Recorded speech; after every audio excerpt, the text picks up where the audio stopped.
好啦，望翻賽道啦，最接近咧中間浮波位置，率先第一隊接近中間浮波嘅咧就係第4線道嘅香港遊艇會啊，緊隨其後咧隔離第2線嘅迪龍咧，亦都係叮當碼頭，同埋最外線嘅第。係啦，到最後100米距離繼續領先緊嘅依然係4號線嘅香港遊艇會。嗱，第3名咧真前非常之激烈嘅，因為8號線、5號線以及1號線咧距離喺第2名嘅位置，最後20米距離，究竟第4線香港遊艇會首名衝過終點線，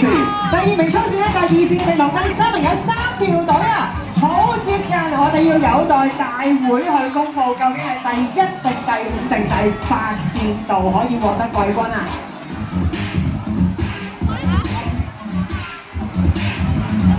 嗱，女子組嘅決賽亦都係已經就嚟完成當中啦，見到第7線嘅千金龍仍然係繼續努力。